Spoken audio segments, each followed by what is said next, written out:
irmãos, a paz do Senhor Jesus Cristo. Eu sou o pastor Nestor, aqui da Assembleia de Deus, Templo Central em Valência, distrito de Caririaçu. E nessa manhã eu quero chamar a sua atenção para mais uma vez meditarmos no texto da Palavra de Deus, que se encontra no livro de Oséias, livro do profeta Oséias, capítulo de número 6, invante, que diz assim: Vinde e tornemos para o Senhor, porque Ele despedaçou e nos sarará, fez a ferida e a ligará. Depois de 2 dias nos dará a vida, e ao 3º dia nos ressuscitará, e viveremos diante dele. Conheçamos e prossigamos em conhecer o Senhor. Como a alva será a sua saída, e ele nos dará a vida, como a chuva seródia que rega a terra. Que farei, ó Efraim? Que te farei, ó Judá? Porque a vossa beneficência é como a nuvem da manhã, e como o orvalho da madrugada que cedo passa. Por isso os abati pelo profeta, pelas palavras da minha boca, os matei, e os teus juízos sairão como a luz, porque eu quero misericórdia e não sacrifício, e o conhecimento de Deus mais do que o holocausto. Mas eles transpassaram o concerto como Adão. Eles se prostraram elevosamente contra mim. Gileade é a cidade dos que praticam a iniquidade, calçada de sangue, como hordas de salteadores que espreitam alguém. Assim é a companhia dos sacerdotes que matam no caminho para Siquém. Sim, eles têm praticado abominação. Vejo uma coisa horrenda na casa de Israel. Ali está a prostituição de Efraim, e Israel é contaminado. Também para ti, ó Judá, foi assinado uma ceifa, quando eu remover o cativeiro do meu povo. Então, meus queridos, aqui a gente está diante de um texto da palavra de Deus, onde a gente vai ver Deus repreendendo o seu povo, tratando com o seu povo com amor, porque o castigo de Deus, a repreensão dele, sempre é por amor ao seu povo, sempre é por amor aos seus escolhidos, E no texto aqui a gente vai perceber que Efraim, Israel e Judá, eles fizeram aquilo que não agradavam a Deus, Eles se prostituíram, E eles estavam indo todos os dias de culto, todos os dias de trabalhos, eles estavam indo oferecer o seu sacrifício, eles estavam indo oferecer os seus cultos a Deus, E Deus aqui, não sei se você já leu o livro de Oséias, mas quando você vai ver o capítulo 5, o capítulo 6 e o capítulo 7, vai tratar desse assunto, onde a gente vai ver que o povo de Israel, eles estavam, mesmo errado, fazendo as coisas erradas, por falta de conhecimento, porque eles não procuravam conhecer o seu Deus, eles não procuravam entender a vontade de Deus, e para eles as coisas estavam dando certo. Eles iam para os cultos, eles levavam os seus bois, levavam as suas ovelhas para oferecer o seu sacrifício, mas eles não procuravam conhecer a vontade de Deus. Eles não procuravam entender se realmente era aquilo que Deus queria que eles fizessem, sabe? E eles estavam errados. E aqui no texto que a gente acabou de ler, você vai ver o Senhor dizendo: olha, a beneficência de vocês é como a nuvem da manhã, é como o orvalho à noite, cedo passa, sabe? Porque vocês precisam entender que eu quero misericórdia e não sacrifício. Ele estava dizendo, eu não tenho prazer nos holocaustos, mas que as pessoas tenham o conhecimento de mim, as pessoas conheçam Ele, sabe? As pessoas precisam conhecer Deus, entender quem Ele é e qual é a vontade dEle para a nossa vida. A vontade de Deus nunca é a nossa vontade. Lembra que o Senhor Jesus, quando estava lá no Getsemane, ele estava orando ali e ele disse, Pai, se possível, passa de mim este cálice, sem que seja preciso que eu beba. Mas ele disse, mas que todavia seja feita a tua vontade. Sabe? Porque a vontade do Senhor Jesus naquele momento era não beber o cálice, era não tomar aquele cálice de dor. Mas ele sabia que a vontade de Deus era que ele passasse por tudo aquilo ali. A vontade de Deus era que ele enfrentasse a cruz, era que ele enfrentasse aquele momento difícil da vida, a rejeição do povo, a humilhação, o pior castigo, irmãos, e morresse numa morte de cruz.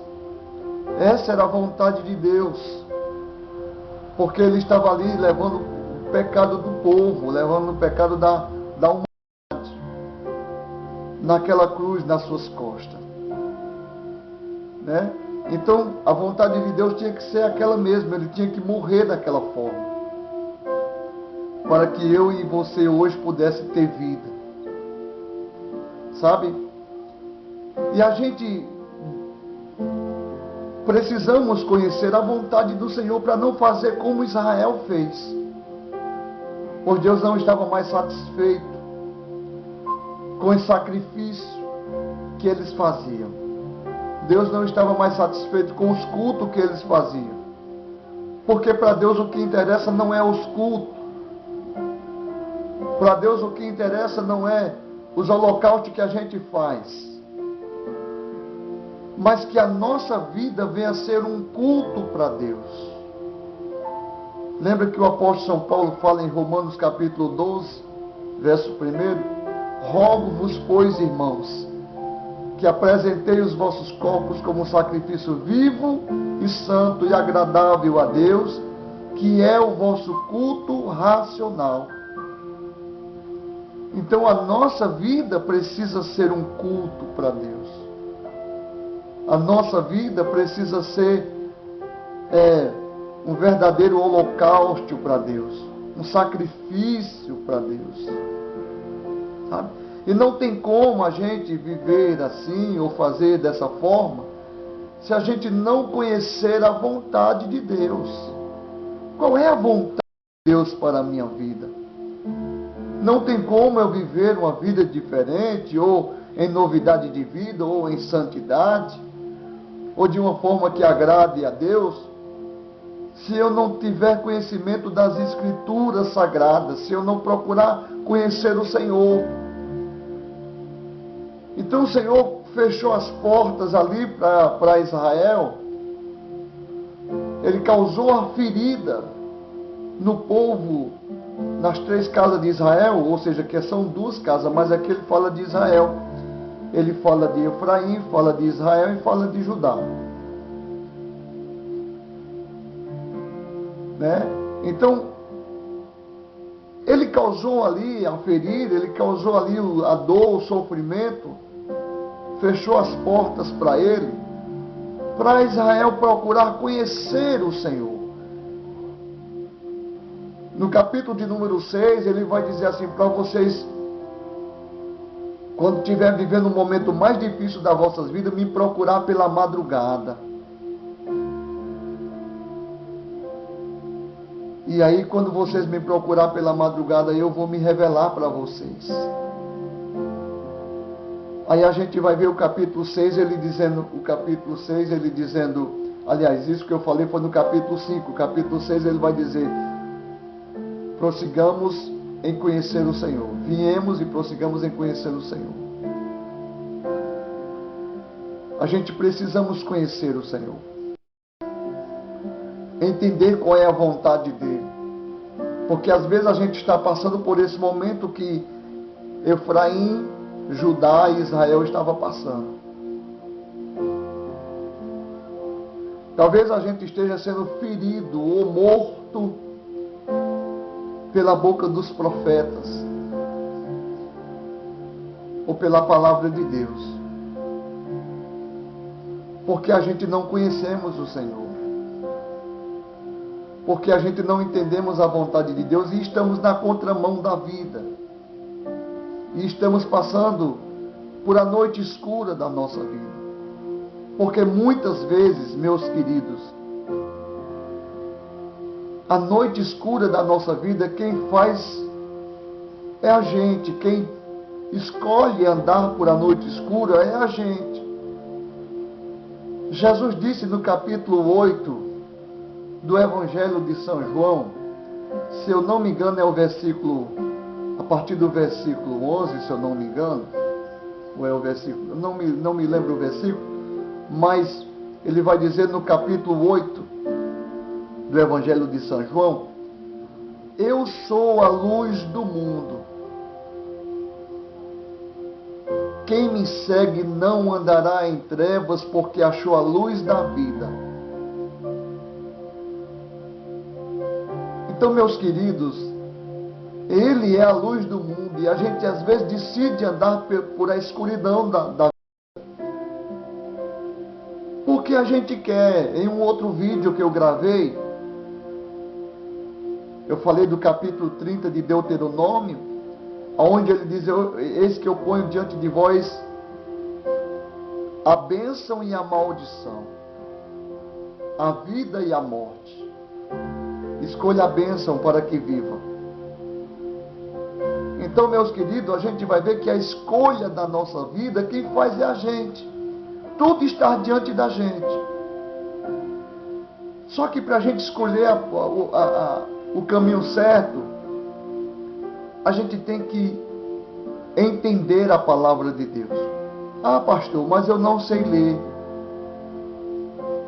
É aqui onde a gente precisa ouvir a mensagem, ouvir a palavra, para a gente entender qual é a vontade de Deus para a nossa vida.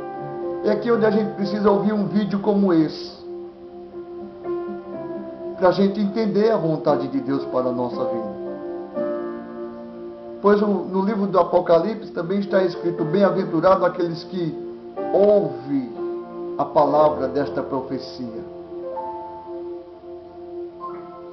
Sabe? Então são bem-aventurados os que ouvem a palavra e colocam em prática. No Evangelho de São Lucas, o Senhor Jesus diz: por que vocês me chamam Senhor, Senhor, não faz o que eu vos mando?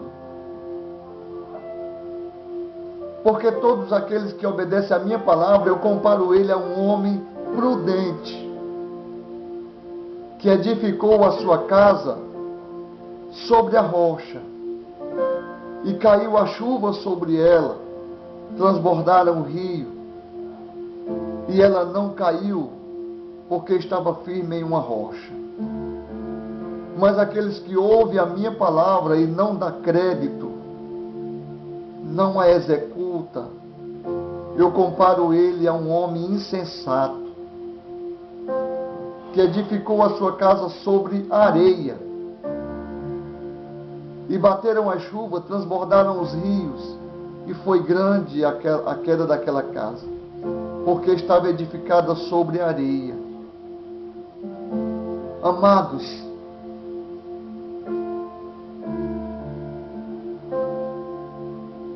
a gente precisamos ouvir a palavra de Deus e dar credibilidade, e crer,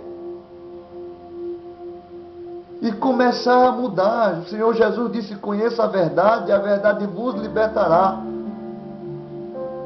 O versículo anterior, ele diz assim: se vocês ouvirem a minha palavra e permanecer nos meus ensinos, verdadeiramente vocês serão os meus discípulos E conhecereis-vos a verdade vos libertará. Então é preciso a gente conhecer, ouvir a palavra de Deus e dar credibilidade, permanecer nos ensinos dele. E a verdade vai libertar. Quando a gente vai começando a colocar a palavra de Deus em prática, algumas coisas da nossa vida vai saindo, vai desaparecendo. E a gente começa a viver em novidade de vida. A gente começa a viver fazendo a diferença. Brilhando, sabe? Porque quanto mais a gente se aproxima do Senhor Jesus, a gente brilha. Quanto mais a gente se aproxima do Mestre, mais a nossa vida fica clara diante das pessoas. Por isso que ele disse que ninguém pode esconder uma cidade edificada sobre os montes. Ninguém pode pegar uma lamparina e colocar debaixo de um aiqueiro. Porque aonde as pessoas estiverem, ela vai ver a nossa vida. Ela vai observar, porque quando a gente está andando com o Mestre, quando a gente está pertinho de Jesus, a gente brilha nesse mundo de trevas e de escuridão. Então, meus amados irmãos, a noite escura da nossa vida, quando o Senhor permite a gente passar por ela, é porque Ele quer que a gente olhe para Ele. Que no momento mais difícil da vida a gente se lembre dEle. A gente busque Ele.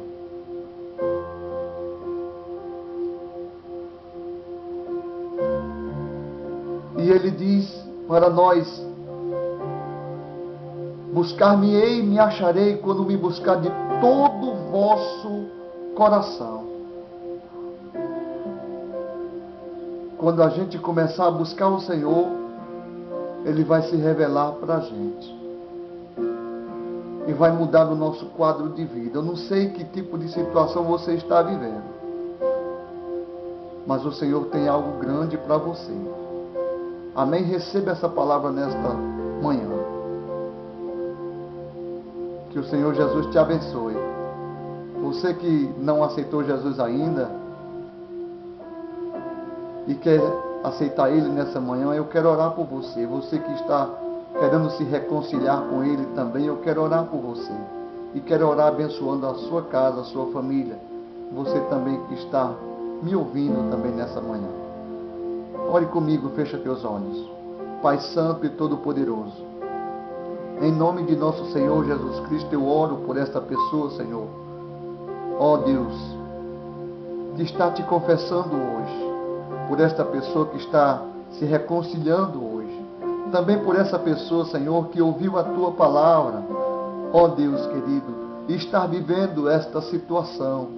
Pai, entra com providência, abençoa de forma especial todos quantos estão ouvindo, Senhor, a Tua palavra nesta manhã.